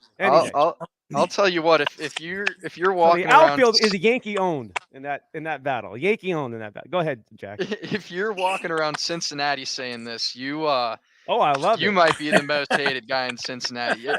I'm not sure if you've ever been, but there's a riverfront, and you're not walking more than 10 steps without being reminded. So, if you're in Cincy. Well, you better keep your head on the swivel. You want to take that up further? The only guy that I know that has played the game like Pete Rose is Bryce Harper. All out, man. I mean, I will take Bryce Harper any day of the week over Mike Trout. Bryce Harper plays all out. His helmet's always flying off, which is a good telltale sign. All right, guys. More things about baseball before we. I know. I won't lose the battle. Yankees over Reds. I won't. I'll give you one more. I think the 78 Yankees were better than the 98 Yankees. The 98 Yankee bullpen was devastating, better than anything the Reds can put out there. Anything. I mean, they had middle relief that was dominant, and then you got to Mariano, which was like he can go 3 innings and take you out. Right? I mean, that alone can shut down any good. Mariano was good, but he was great. And you got to cover him, but Trevor Hoffman wasn't no. I know he was excellent, but I'll tell you, one of my favorites was Raleigh Fingers. And as a reliever, Fingers. Wow, man. As a reliever, I'd take Raleigh Fingers over Mariano Rivera. No, I wouldn't. Ooh. I would. No. Oh, never, ever. The guys already did it. Raleigh Fingers was just simple. Mariana did what Raleigh did, what Goose Gossage did, and all the great God, relievers. Gossage was another one. This is my 5. I know. Well, they would pitch more than just 1 inning. Mariana, you got to no reliever did what he did is go more than 1 inning, especially in the playoffs. Like he was back to back. That's what's incredible about him. But yeah, Raleigh is legendary stuff. There's no doubt. I mean, if it wasn't for him, the A's don't win titles in the 70s, Yeah. And he helped the Brewers out too. 7 All-Stars, man. He was amazing, man. When you think of the A's, you think of Raleigh. Yeah. His mustache, right? That's the first thing. They all had mustaches, but he's the guy I remember, right? They had some hitters too. Jackson, Bando, Campaneris. Wow, they had some Gene. Now, see, now you're mentioning guys like the Reds had, right? Yeah. Why can't you say the A's were just as good? Why they got to be the Reds? See, that was a heck of a, Reggie. Hey, come on, man. I'm from Pittsburgh. I don't know where New York is. I thought the East Coast stopped after Pittsburgh. I'll tell you what. I'll get some data on this. I'll take the 79 Pirates. Show me a better arm than Dave Parker. Well, that's true. I'll take Doc Ellis and Bly Levin and Bly Levin. Yeah, what a curveball. He's mastered that. All right, Jack. You got something to say? I'm sorry. No, you're good. I was just gonna say, hey, I'll get some data on this. Maybe we got to line these 2 rosters up. Maybe we got to get some numbers going. Make it more easy to look at, and then maybe we'll get a more definitive answer. Somebody's going to be wrong, though. Somebody's going to be wrong. The only 2 positions I give Pete Rose definitely, but Scott Brocious in '98 batted .302, over 100 RBIs. He was the World Series MVP. So that's where you got to compete with. Pete Rose is great. But in that year, we're talking a year, not like 3 years. Are you going to compare Willie Randolph to Joe Morgan? No. Well, they did that in '76. Willie was a rookie back then. Yeah. But at second base, it's definitely going to be Joe Morgan. And then you got Johnny Bench. But you got to think those guys held their own. But shortstop, nobody's taking. You're not taking. Dave Concepcion was pretty good. Nice glove, stud. A cute glove. He's cute. He was beating Bill Russell out and Ozzie Smith and a lot of those guys. Yeah, but he's cute. and Tony Perez over Don Mattingly? No, Tino Martinez. Tino Martinez again over 100 RBIs. Hey, they put up like a lot of the same numbers. I'm telling you, everybody rolls on it. And then we get into the pitching, and it's going to be Yankees dead on. They're gonna blow them away. They had Don Gullett. They got some guys. Billy Neum. Raleigh Eastwick was in the pen. He went to the Yankees. He was never the same. Raleigh would have been destroyed. Johnny Bench behind the plate. Yeah. Now think about the Yankees batting and their bench. Okay, think about it. I mean, think about left field. Chili Davis, Darryl Strawberry. I mean, this when they had to bring guys up. I mean, it was just deep. The Reds had a nice 9, a really good 9. But when you get into that bench, it'll be. If you look at '98, the Padres were, kind of you could almost look at the Florida Panthers and the Vegas Golden Knights. Yeah, I got that. They went through a gauntlet. The Padres had to go through Houston, Atlanta, and then they got to the Yankees. I mean, they went through 2 pitching staffs there to get to the Yankees. and they came up short, and then that home run off, I believe, Langston changed the whole series. I was at that But- game. But I was at that the game. Reds with Geronimo and all those guys they had out there, and Foster. Oh, great run. Great team. Yeah, Yeah. but not 98. 998. And not the 27 Yankees. And not maybe one of the A's teams of the 70s, right? I mean, maybe not even the Detroit Tigers of 1984. Everybody brings I up mean, we these- can go down the line on some great Everybody teams. keeps coming up to me with these 27, 33 teams and all this. Hey, I wasn't around, and the league must have had 4 teams where you beat up on each other with a broom Right. every night. But Right. now the league is expanded, and we're talking the 70s had to be the best, with just pure guys, man. Uniforms, characters, you had closers. You know, a lot of and then you got relievers. into Yeah. How about the Mets of '86? That was another tough team, offensive team. Good I mean, there's a documentary. lot of good teams, a lot of great teams. Jack, I know we went way ahead of you here. Sorry about that. No, you're good. You're the Hey, historian guy here. He's gonna Look, I know- bring stats back. Watch. I was Jack, gonna say, look, I know my Reds jumping baseball Jack history. Flash, man. I the Reds, if it wasn't for Pete Rose in the 60s, right? It put them on the map. The Reds. Oh, like- absolutely. They've got a great Hall of Fame here near Great American Ballpark. I like walking through there. They've got some good stuff, some great players. You brought up Tony Perez. I was a number 24 wearer myself. So, yeah, it's a baseball big thing in Cincy. Like I said, Yeah. you go around saying that any team's beating that big red machine, and it's Well, of course. you'll get a lot of I'm flack. trying to think who the Reds are playing this weekend. I know the Pirates are in Milwaukee, Arizona's hosting Cleveland. Who are the Reds playing this weekend? That's a great question, actually. Pop it up. Oh my I'm gosh, trying that's to gonna. think who they- Yeah. I'm looking at it right now. You We got know a lot the guy I I'm really so like. I'm happy looking at the past 10 games. I don't want to think about the next couple. You know the guy I really like there, and I think he's a spark plug, is Jonathan India. I like that kid a lot. I've always liked him. It's awesome. Yep. I've always He's liked just him. a good. The Reds He face the is so problem they always do. The Reds fun to face watch. Fraley's good, and now they're starting to believe. And Hunter Green, dude, another local product out here. This dude throws nothing but. I mean, he's just throwing zeros. Yeah. I just feel for the Cincinnati because they're going to end up like yeah, he's awesome. they're going to end up like the Kansas City Royals in a couple of years where they're going to have to. I don't know. I don't think so. I think I'll tell you one thing, and Jack might agree on this. That National League Central, there's no cream puffs in that division the last 10 years.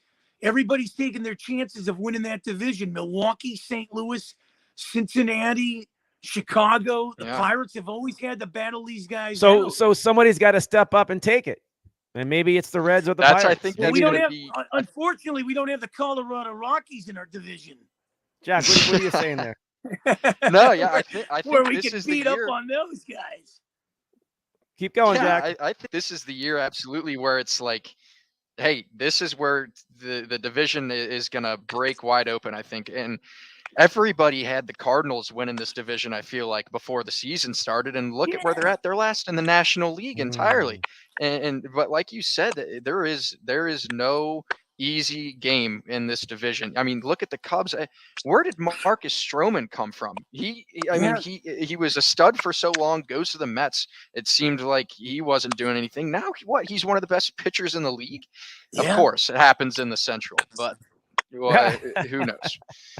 And look We at got a you, ways to 4 go. teams separated by like 3 games, I think. Yep.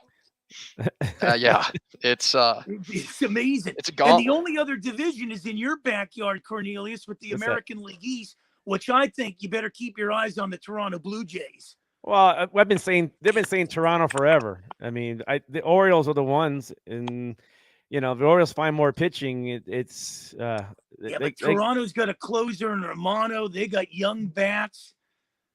I don't know. I know it's like you get this window, and all of a sudden baseball catches up to you, and then all of a sudden you got a nice name, but can you maintain those numbers? That's why baseball is a very tough sport to play. It's being consistent, and Toronto now, it's like it's been 3 years or so with these young guys, and it's now playing itself out. You got a book on a player, meaning the blue book, and you know how to pitch to them. Some of these guys like Valamir are very tough to pitch to because they can hit anything. But the other guy, it starts to change. So now, their averages are up and down. It's not consistent. They got a nice name. It's that's why small ball. We'll get back to the Jack stuff here. Is the key to baseball, because those are numbers that nobody really calculates. The ground ball to the right side for an out, that moves the runner over to third base and things like that, or the stolen bases, or going first to third, or like all these little things that get that extra run. Those are the teams I'm looking at, Well, and those are the teams that are playing better ball. But they brought veteran leadership in Toronto. Brandon Belt, Kiermaier there, so they can overcome it. And I think when you look at the Yankees, I love Aaron Boone. A lot of people don't like him, but I love him. I think the problem there is, giving up on a Gio or Urshela. And now, as much as I like Volpe, sometimes he plays like Fred Chicken Stanley. Yeah, he does. He looks like it too. He needs to. Yeah, you gotta start hitting. I mean, you just gotta. He's like that other guy in New York, the third baseman that fell out of favor. I can't think of his name. What happened to him? The third baseman they had Donaldson? there. Torres? Was it the third baseman that just couldn't hit worth a lick, and then they brought up the young kid? What's he in, Mets or the Yankees? I'm not quite sure. Mets. Oh. McNeil is there right now. Yeah, but there was another guy that came over that just couldn't seem to hit. The Mets are just a mess. They've almost taken the money Cohen's gave and just threw it down a New York subway sewer.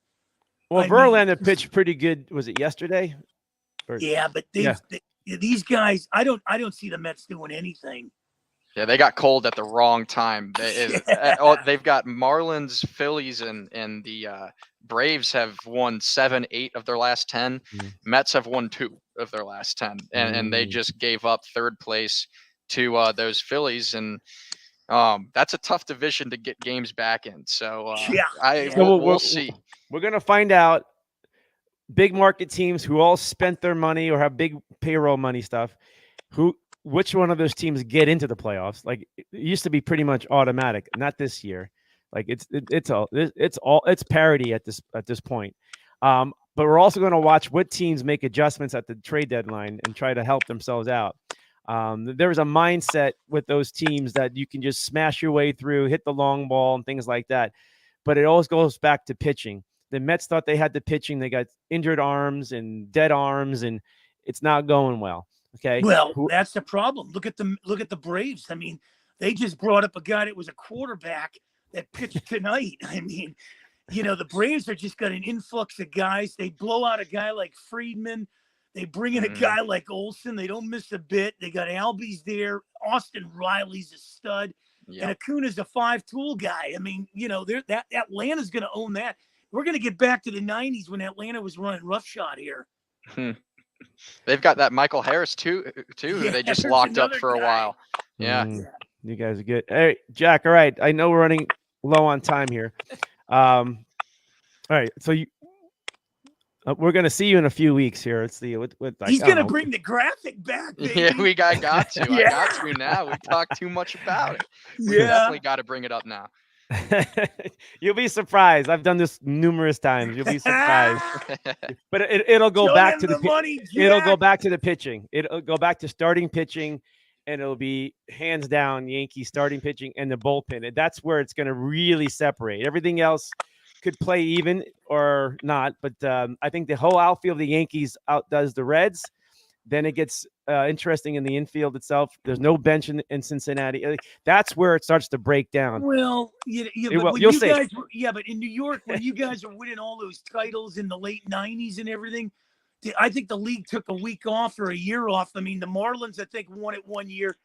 Back when the Reds won it in the 70s, man, I mean, the A's, they had a hiccup there, and then they had to bounce back, and it was the Phillies. But when you look at some of those teams, I think the Rockies won it 1 year or something, or they were in existence. And so it's going to be a nice fact when he lays this thing down.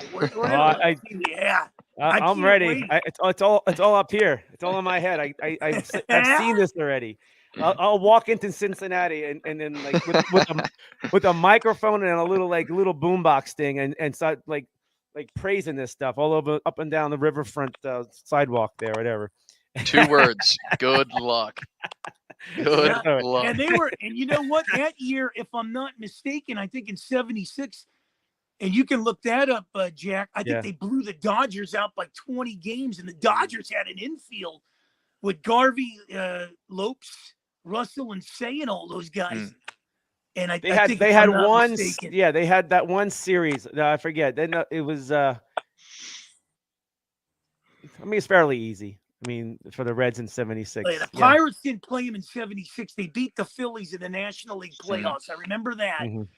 But yeah, that was something unbelievable. The Reds. The Reds nobody was able to match where they were by '76. Meaning, the Oakland A's were dismantled. And so I think the A's could have ran 5 more World Series in a row if they didn't destroy what they had, and Finley, what he did with that roster, and he didn't want to Greatest World Series, probably one of the great. I'll be, I'm a little biased on the Pirates Orioles, but '75 World Series with the Red Sox and Reds was unbelievable. There were some good ones there. I mean, I think Mets and A's were pretty good too. The Mets were up 3 games to 2, I think, at that point. Yeah, then the A's came back and on them. Oh, yeah. But if you think about a great team of the '70s loaded, you got to look at the Oakland A's. I mean, from a bullpen standpoint to starting pitcher from Vida Blue and God, I'm now my. I want to see these stats. Brocious matched up with Concepcion. That's what I'm waiting for. Brocious batted over 300 RBIs for a guy batting 9th. He batted 9th. Think about that. Who was the guy at second? Because he's going to be matched up with Joe Morgan. That's a tough not battle. Gonna happen. I think it's like Chuck Knobloch or something like that. That's not gonna. No, it is Chuck Knobloch. That's not happening. It's gonna be Morgan and Bench easily winning those things. Then it gets interesting because Tino Martinez had a really one. He started off slow in '98 and then he took off big time. But I'll give even Perez three positions. But I'm not giving Pete Rose at third. No, I'm taking Brocious. He was a Gold Glove. I'm telling you. Just because he has the name doesn't mean 98 and the '76 season. He's right there. I mean, it could be even. You can break that even. I'm not saying Brocious wins it, but I'm saying you're not getting it. Is Brocious spelled with a big B or a small b? And then nobody's taking Jeter away, right? So that's there. And then the outfield is a slam dunk. It's a slam dunk. George Foster can't. Jack ain't talking. He's doing the stats right now. I'm thinking through it, and I don't know. Paul O'Neill, Ken Griffey. I'm taking Paul O'Neill. I'm taking Bernie over the cuteness of what's his name? Concepcion. No. Geronimo. Geronimo. That's right. Cesar Geronimo. I thought he was a great outfielder. He was a great fielder, but he wasn't hitting Bernie like Bernie. And Bernie was a great fielder, so the Gold Glove guy. And then in left field is going to be intriguing when you put together with the trio they put out there in '98 compared to George Foster, who was great hitter. I mean, he was the only power hitter that everybody feared in that lineup. Like when Rose gets on and Morgan, and then it's like, oh shit, Johnny Bench, and then it's like fucking here comes George Foster, with his black bat, and then just screams line drives and 40, 50 home runs, like. So 1 through 4, and then there's Perez. I mean, that's awesome stuff. I mean, 1 through 5. Back, Jack, why don't they bring back that classic look of the '70s with the little sea reds in the corner? Hey, you ever see that around town? Or for sure. I would say those jerseys are still worn around, and they even brought. I think that was the 2019 season when they were bringing back some of those throwback jerseys, and the fans absolutely loved it. It was awesome, and I wouldn't hate it. I don't hate the City Connect uniforms, but I'm telling you right now, you're going to get a lot more love from a city like Cincinnati if you start bringing back some of those throwbacks. All right. Well, Cornelius walk around with a Foster jersey there. Well, he did play for the Mets, so A lot of good guys. Neon Deion Sanders in Cincinnati. Oh yeah. but he Oh played yeah. for the Yankees. Apparently he loves it too. I Yeah. heard this is football related, but he Yeah. had asked the Bengals on an opportunity about going there, and this was when they were still down in the dumps, bag over the heads, Bengals. Wow. Mike Love Brown not spending Deion. any money, Bengals, and they didn't want to give him the money. Yeah. He's Crazy. gonna build that. He's gonna build the Colorado Buffaloes. Watch. Oh yeah.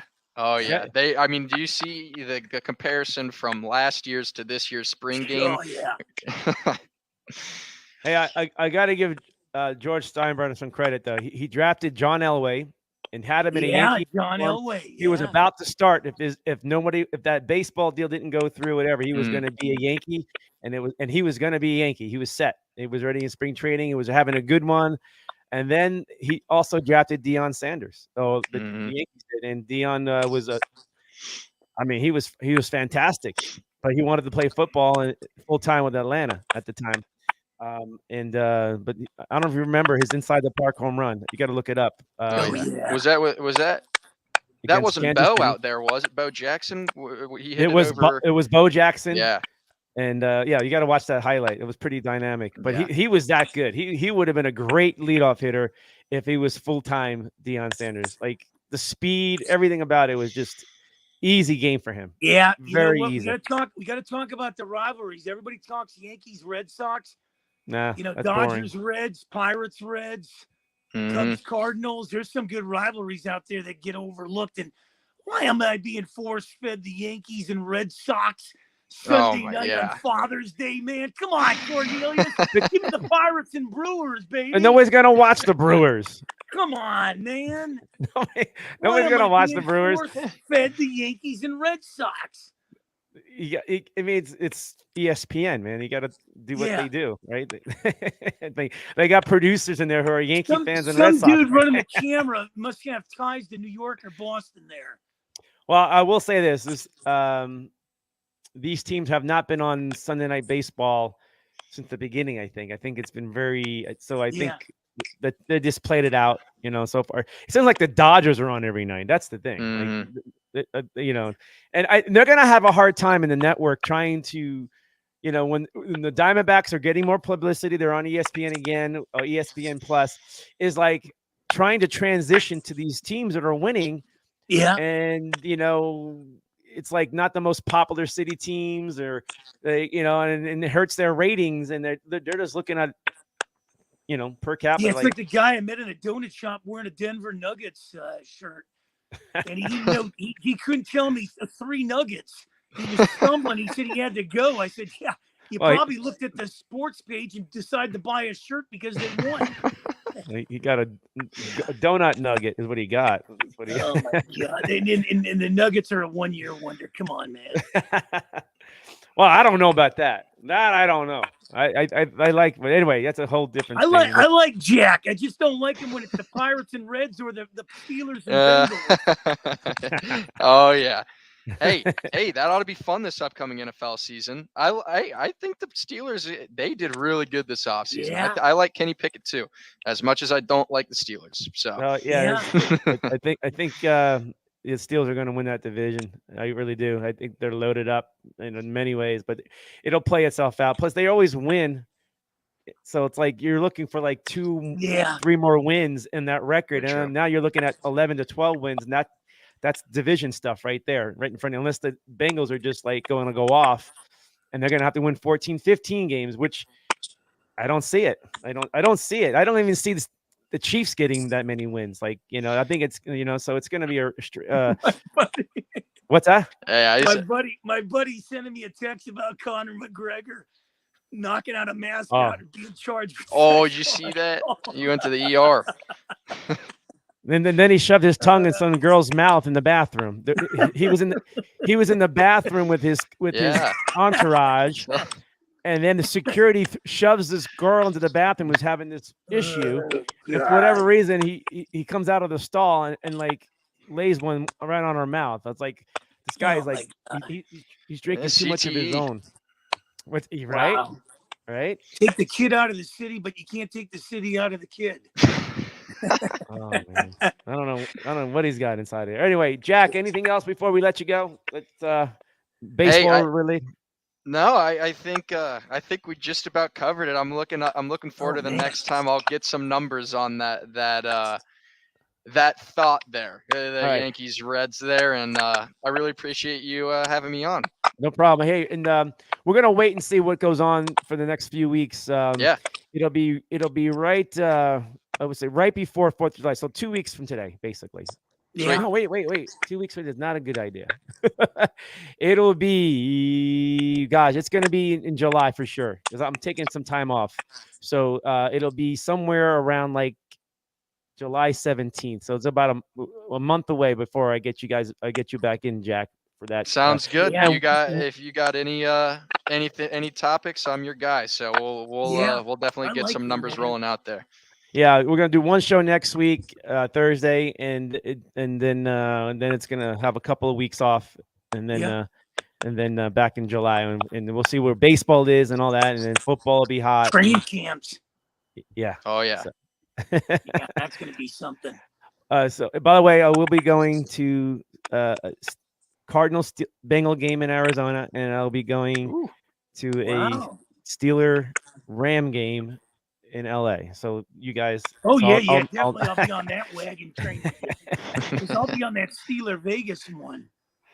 I like to get to that one. I like to go see that stadium. That's probably why. Oh, SoFi got the chance to see it. I was blessed enough to go to the Super Bowl.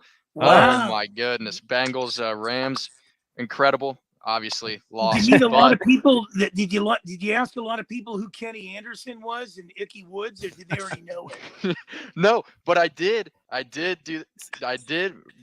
Icky shuffle right in front of him though. I had. Oh, you did not. Also, I had a Miller Lite in the hand, but we were going right in front of Icky Woods. Of course, I'm gonna Icky shuffle. That's too funny. Yeah. All right, wait. That guy was legendary. He's legend in Cincinnati, no matter what, because he scored so many times. He was a fantasy guy. Like there was fantasy football back then. Icky Woods would have been the guy. You would be taking him every week. Every week he's on my I like team. Jack, man. I'm gonna change it. Jack Collins worked here, man.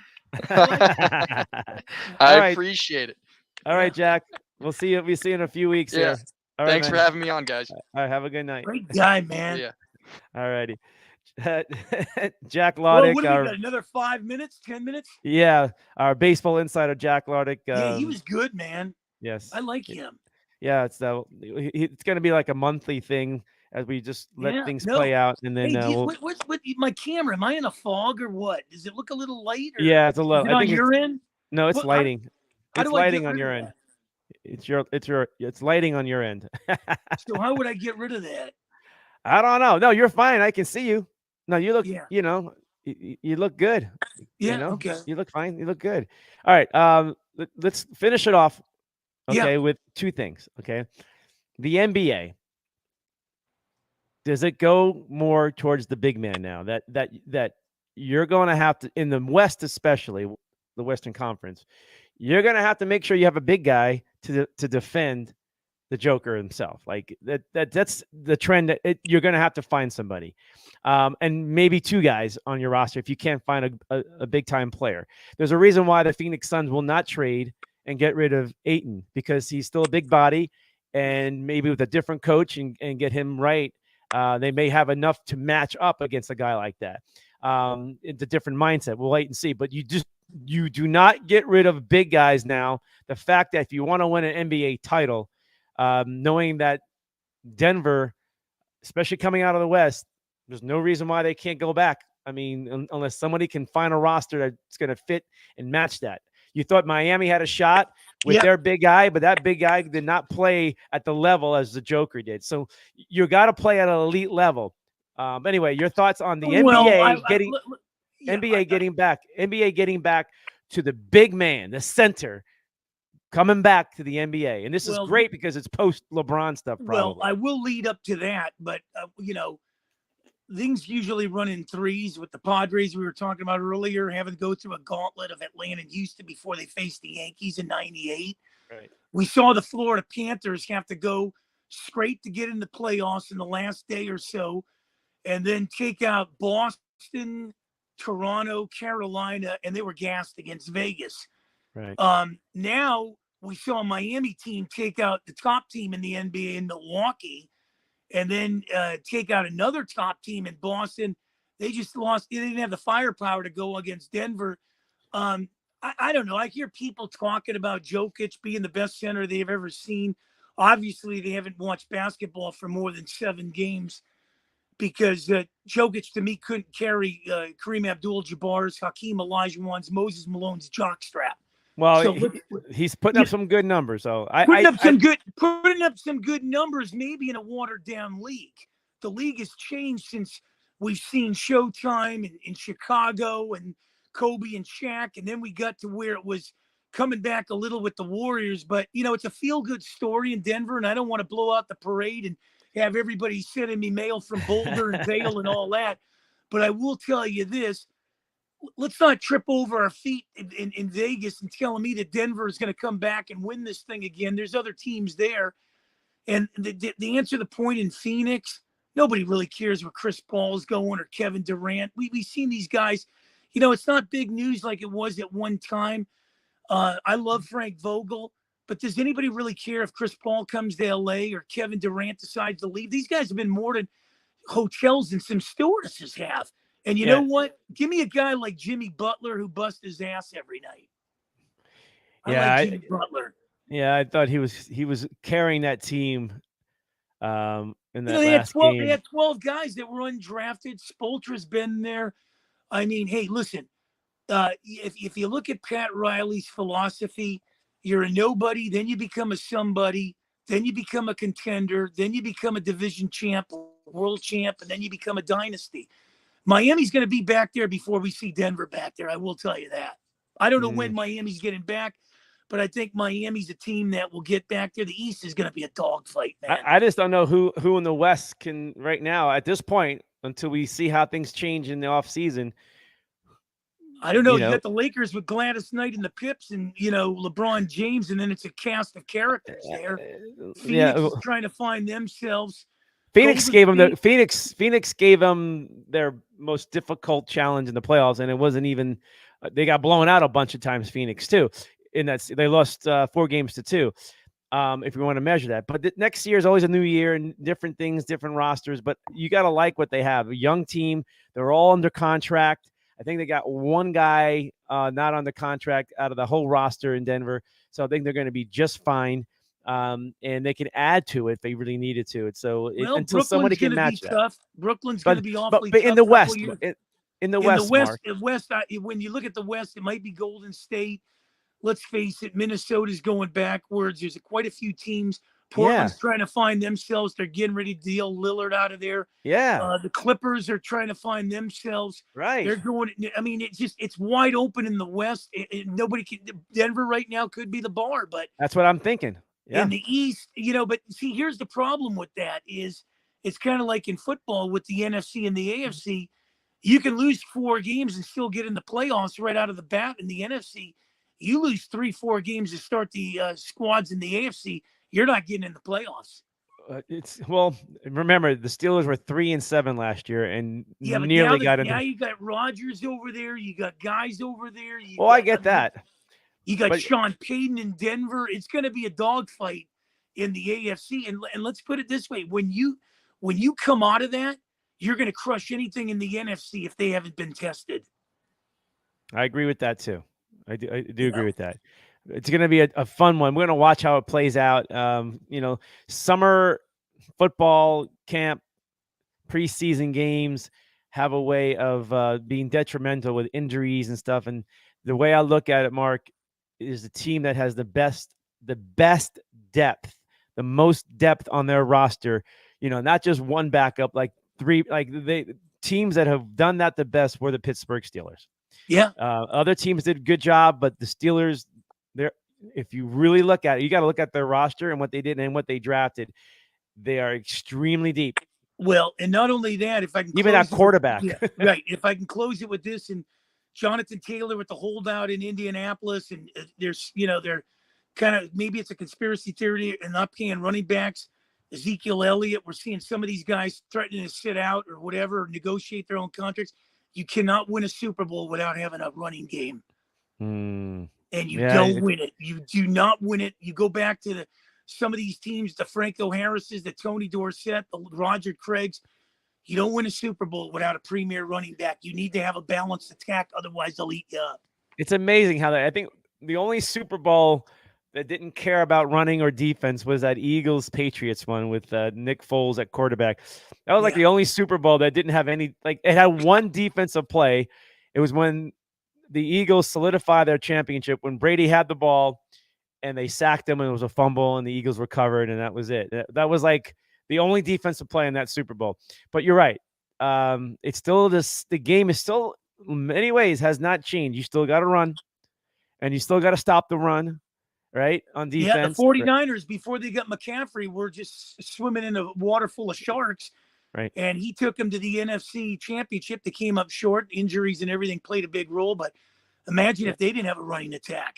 Yeah, we got to wait and see if Brock Purdy is anything like he was at the end of the year before his injury. I mean, the Niners, I put him in my top teams of the NFC, believing that Brock Purdy will be there and he'll get back to where he was a year ago before he got injured. But if it's not, then the Niners are they're going to be in trouble. And as much as I hate the Ravens, I love Dobbins, man. I love JK.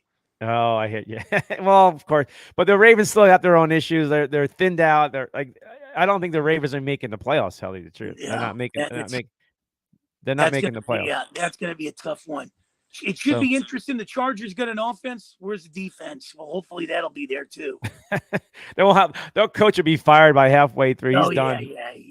He'll be the first one out the door. One couple losses in a row, and it's bye Brandon. Wow, what a show! So we're back here next week. Yeah, one more time next week, and then we're taking after my anniversary, man. 37 years. Okay, and that's good. That's good. Yeah, what a heck of a run! That's a heck of a run, man. Some people don't stay together 37 minutes. That's too funny. Well, 37 minutes, and then they say goodbye. No. Yeah. But I love you, baby. We're tearing this thing up, man. I'm telling you. It's good stuff. We went through baseball. We went through football. The first half hour mark. I broke it down for everybody about my top teams in the NFC and AFC. Did you hear this? I'm going to put the music up for you too, by the way. But you may not be surprised what I'm trying to say. You may not be surprised about what teams I have there, but you can debate. I don't care. But look at the music up. All right, here we go. All right, let me lower that music. Hang on here. All right, here we go. So my teams, one more time, Mark. Top of the show, Bills, Chiefs, Jets, Steelers in the AFC are my top four. NFC top four, Cowboys, Niners, Giants, and the Saints are there. And then two teams in the AFC that I like still are the Bengals and the Dolphins. And then the Eagles and the Lions are the other two teams. And we can talk about this. Yeah. We can break it all down. You can throw in your teams. But I'm going to bring my teams. I'm going to bring four of them that I've laid out in Vegas to get to the Super Bowl and win it. And I teased you on one of them, the Falcons. So next week we'll break that down. Let's keep that fire. Let's keep that flame burning. All right, Mark. We're done. And then after I lay out my teams, I'll borrow the song from Heart, These Dreams. I love you, brother. Yeah, all right, buddy. Bless one. You got it, man. Keep smiling. I love you. All right, man. Mark Mancini, the madman. And then you have me, Cornelius Brad Hanna, Global Sports Broadcasting Network. Are we done? We're done. We're done. Bring it. Thank you, guys. Have a good night.